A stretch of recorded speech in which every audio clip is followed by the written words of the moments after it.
Welcome back to Hardball. We're back with the 39th President of the United States, Jimmy Carter. His new book is called Palestine, Peace, Not Apartheid. And President Carter, why did you use the word apartheid in the book's title? Well, let's look at the entire title, if you don't mind. The first word is Palestine, which involves the land that belongs to the Palestinians, not the Israelis. I didn't refer to Israel because there's no semblance of anything relating to apartheid within the nation of Israel. And I also emphasized the word not, that is peace and not apartheid. That's what I hope to accomplish with this book, is some move toward that goal. But there's no doubt that within the occupied territories, Palestinian land, that there is a horrendous example of apartheid. The occupation of Palestinian land, the confiscation of that land that doesn't belong to Israel, the building of settlements on it, the colonization of that land, and then the connection of those isolated but multiple settlements, more than 200 of them, with each other by highways on which Palestinians can't travel, and quite often where Palestinians cannot even cross. So the persecution of the Palestinians now under the occupied territories is under the occupation forces is one of the worst examples of human rights deprivation that I know. And I think even worse though than a place like Rwanda. Yes, I think, yes. You mean now? Yes. I think the impression now of the Israelis, of the Palestinians by the Israelis, is worse than a situation in Africa like the oppression of Rwandans and the Civil War.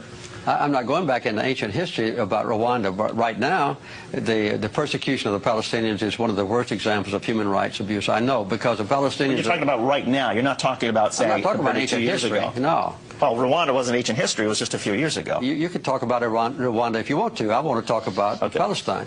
What is being done to the Palestinians now is horrendous in their own territory by the occupying powers, which is Israel. They've taken away all the basic human rights of the Palestinians, as was done in South Africa against the blacks. And I make it very plain in this book that the apartheid is not based on racism, as it was in South Africa, but it's based on the desire of a minority of Israelis to acquire land that belongs to the Palestinians and to retain that land, and then to exclude the Palestinians from their own property and subjugate them so that they can't arouse and demonstrate their disapproval of being robbed of their own property. That's what's happening in the West Bank. And the people in this country, in America, never know about this. They never discuss this. There's no debate about it. There's no criticism of Israel in this country. And in Israel, there is an intense debate about the issues in this book.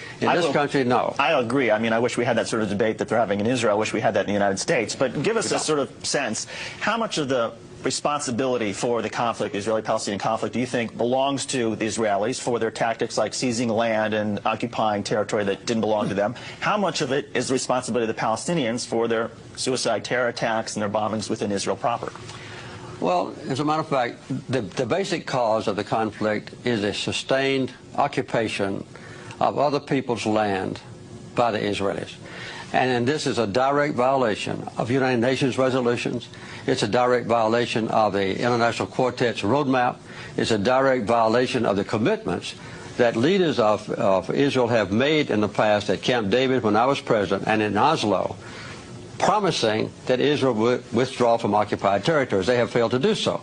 In response to that, and I'm not excusing them, there have been acts of violence. As a matter of fact, though, Hamas, the #1 accused persons of violence, have not committed an act of suicide bombing that caused an Israeli life now since August of 2004.